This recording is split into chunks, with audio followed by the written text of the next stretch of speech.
Hey everyone, welcome back to the channel. Today we're tackling a project that can seriously elevate the look and feel of your bathroom, a custom do-it-yourself concrete countertop. Now this might seem a little intimidating, but trust me, with the right steps and a little patience you can achieve a stunning, one-of-a-kind piece, so grab your tools and let's get our hands dirty. Just look at the possibilities. Concrete countertops offer a modern, industrial chic vibe that's both durable and stylish. In this video, we'll walk you through the entire process from creating the template to the final seal. Step 1. Creating the template. This is crucial for ensuring the countertop fits perfectly. You'll need some hardboard or thick cardboard if you don't have access to any hardboard, a hot glue gun, a marker, and a measuring tape. The goal here is to create an exact replica of the countertop space. Start by cutting the hardboard into strips. I usually keep the strips about 2 inches wide so they have some rigidity to them. Next, lay one of the strips where the back edge of the countertop will be. Secure the strip in place with a couple of small dabs of hot glue. Work your way around the perimeter of the countertop. Cut the hardboard strips so they are just a bit short of the dimensions needed. Make sure to account for any overhang you want on the countertop. When you're happy with where the strip is, use hot glue to attach it to the previous strip. Try to keep your corners square, unless you are abutting a wall, in which case you want to keep it tight to the wall. Once you have made your way around the counter, you can start adding in some bracing. Reinforce the corners with some short diagonal strips and glue them to your template. Add some strips that run from the front to the back at 18 to 24 inch intervals and glue them to the template. Now that the template strips are attached, start to mark the location of all penetrations, like sinks, faucets, soap dispensers, etc. The best practice is to mark the center lines for each penetration both front to back and side to side, along with the exact dimensions for reference later. Once your penetrations are marked, add some arrows and label the front edge, back edge, and anything else you think you will need to remember later. Since you'll be pouring the countertop upside down, the bottom of the form is the top surface of the countertop. Mark the exposed surface of the template as the bottom. To finish off the template, flip it over and transfer all of your markings and label this side as the top. Now let's move on to building the form. This will be the mold that shapes our concrete. For the form, we'll be using the melamine board. It has a smooth, non-porous surface that will give us a nice finish on our countertop. You'll also need the screws, silicone caulk, measuring tape, and a saw. For our countertop, we chose to make it 2 inches thick. Before we can start building the form, we need to cut a number of 2-inch wide strips of melamine, which will be used as the side pieces for your form. The height of these pieces will determine the thickness of your countertop.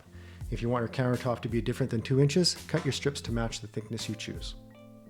You will also need some bracing for the sides. I use a couple of 1 3/4 inch strips screwed together to make an L shape. The next thing you will need is a sturdy surface to build your form on. I typically use a number of sawhorses with some nice straight 2x4s or 2x6s that can go across the sawhorses.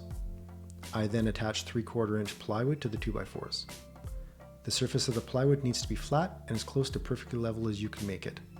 You can use small shims to adjust the top surface to make it level. Now on to the assembly of the form. Lay a sheet of melamine that is at least 7 inches larger than your template. Place your template on top of this sheet of melamine and make sure the face labeled top is facing up. Start with one side of the template and cut one of the 2-inch strips to the exact length of the side. Cut one of the L-shaped braces to the same length. Place the 2-inch strip against the matching side of the template and then place the L-shaped brace. Starting at one end, screw the brace to the melamine and into the plywood.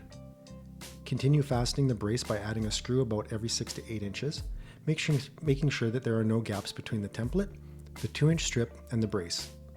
Continue this process working your way around the template until all sides of the template are enclosed. Building the form is the key to having a perfectly fit countertop. For this reason, take your time and make sure everything fits tight with no gaps or slack between the template and any of the sides. To secure all of the 2-inch strips in place, use 1 1/4 inch screws to attach the brace and the 2-inch strip. Make sure not to pierce the inside surface of the melamine, as this will affect the surface finish of the countertop. Transfer all of your centerline markings from the template onto the surface of your form. Once you are happy, the next step is to make the form watertight. We do this by applying a bead of silicone caulk along all the inside seams of the form. This will prevent the concrete from leaking out and gives you a crisp, clean edge. You can create different edge profiles on the finished countertop by using different caulking finishing tools. For example, a 45-degree tool will create a nice chamfered edge profile. Clean up any unwanted caulking and let it cure. Now onto the sink and faucet cutouts. For the cutouts, I like to use 2-inch styrofoam, but you can use just about anything that is the same thickness as your countertop and that can be cut or shaped easily. For concrete countertops, undermount sinks work great. Take the template provided with the sink and use it to make a matching styrofoam block. Make sure that when you cut the styrofoam that the edges are perpendicular to the top. Finish the edges off with packing tape and caulk the top and bottom edges of the tape to the styrofoam. The packing tape will create a very nice, smooth surface for the concrete cutout. Position the styrofoam block where you marked it on the form. Secure it in place using caulking as an adhesive. For the faucets, we need to make faucet knockouts. I use 1-inch styrofoam and create 2 discs of different diameters. The first disc is 1 3/8 inches in diameter, or the size of the hole required for your faucet. The second disc is 2.5 inches in diameter. Most faucets are not designed to go through a 2-inch surface, so the first disc creates a hole in the concrete for the faucet to pass through. The second larger disc creates a larger void than the first disc, which gives enough room for the nuts and tools required to attach the faucet to the countertop. The edges are again treated with packing tape and caulked. Then the 2 discs are attached together using a long 3-inch screw, which also attaches the knockout to the bottom of the form. Once all of your cutouts and knockouts are installed, apply a bead of caulk where the cutouts meet the form.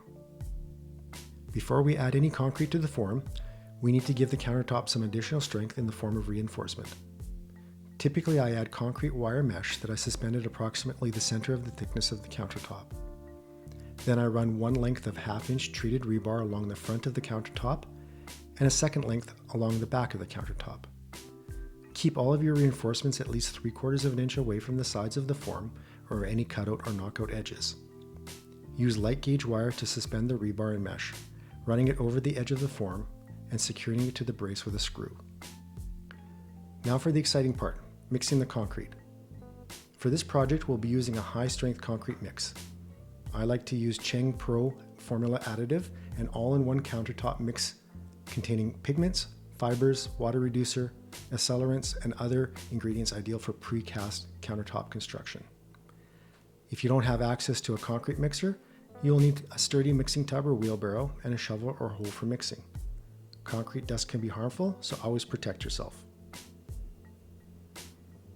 Following the instructions for your concrete mix or added if you are using one, gradually add water to the dry mix in your mixer. Run the mixer to thoroughly combine the water and concrete. The consistency should be similar to thick oatmeal, not too runny and not too dry. You want it to be workable but still hold its shape. Mix for several minutes, ensuring that there are no dry pockets. The simplest method to determine the right consistency is to perform a basic slump test. To do so, fill a plastic cup, minimum size of 15 ounces or 450 mils, with the freshly mixed concrete and pack it well. Then place it upside down on a flat, rigid surface. Cut a 1/4-inch hole in the top to allow air to enter and carefully lift the cup in a steady movement without stopping. The slump is the vertical distance the concrete settles. The slump should be half the height of the plastic cup. Now it's time to pour the concrete into our form. Carefully scoop the mixed concrete into the form. Start by filling the corners and edges first. As you pour, gently tap the sides of the form with a rubber mallet and use a concrete vibrator if you have access to one. This helps to release any trapped air bubbles and ensures the concrete settles evenly. Once the form is filled, you'll need to consolidate the concrete further. You can do this by using a piece of wood, trowel, or vibrator to gently vibrate and move the concrete within the form. This helps eliminate air pockets and creates a denser, stronger countertop. When no more bubbles come to the surface, you can finish the concrete. Use a long, straight board to screed the concrete. Move the board back and forth, rubbing it along the top edge of the form. You should have a ridge of concrete as you move the screed board along. If you have any low spots, add some additional concrete and re-screed until you have made your way across the entire form. Finish the surface with a concrete trowel. When you're almost done, take a pair of side cutters and snip off the light wires that are holding up the reinforcement. I try to cut the wire about 1 inch in from the edge of the form so that there is no risk of wires poking out of the concrete. Push the cut end into the concrete and finish off the troweling. When you're finished, cover the form with a sheet of poly to keep the moisture in, which will help reduce cracking as the concrete cures and dries. You'll need to let the concrete cure undisturbed for at least 24 to 48 hours, depending on the type of concrete you used and the ambient temperature. After the initial curing period, it's time to remove the form. Carefully unscrew the sides of the melamine form. You will also need to unscrew your knockouts and anything else that is screwed through the bottom of the form. Gently lift the sides away from the concrete. Be patient. You don't want to damage your new countertop. Remove the knockouts and cutouts. Get a friend to give you a hand and carefully flip the countertop over so you can remove the bottom of the form and reveal the top of your new countertop. Look at that, our basic concrete countertop is taking shape. Now let's move on to finishing the concrete. This is where we'll refine the surface and make it smooth and beautiful. For finishing, you'll need concrete diamond sanding pads in various grits, starting at 50 and moving to 3000. Water, a concrete sealant, and applicator pads or rags. We'll start with wet sanding. This helps to control the dust. Spray the surface of the concrete with water and begin sanding with a coarser grit pad. If you have access to a wet grinder, this will save you a ton of time and some sore muscles. And work in circular motions. Gradually move through the finer grit pads, rinsing the surface and your sanding pad frequently. This process will remove any imperfections and create a smooth finish. Take your time here, this step makes a big difference. Once you finish with the 400 grit pad, it's time to fill any pits or tiny holes that you have uncovered with the sanding. Here I like to use acrylic slurry. Once again, I like to use the Cheng acrylic slurry as it is color matched to the concrete. Mix the slurry according to the instructions and follow the directions for applying. Once fully cured, grind to 400 grit again and check for any remaining pits or holes. If there are still pits, apply another coat of slurry. If not, you can continue grinding the countertop until you reach the finest pad. Once you're happy with the smoothness, allow the countertop to dry completely. This could take several hours or even overnight. Finally, it's time to seal the concrete. This is crucial for protecting it from stains and water damage, especially in a bathroom. Apply concrete sealant according to the manufacturer's instructions using an applicator pad or rag. You may need to apply several coats, allowing each coat to dry completely before applying the next. If you are looking for a glossier finish, you can add a couple layers of wax, or you can use one of the urethane or epoxy type sealers. In our project, we chose to add a couple layers of Caranuba wax and buff it to a nice sheen. And there you have it, a beautiful custom do-it-yourself concrete bathroom countertop. This project takes a bit of effort, but the results are well worth it. You've created a unique and durable piece that will add character to your bathroom for years to come. So what do you think? Are you ready to give this do-it-yourself concrete countertop a try? Let us know in the comments below.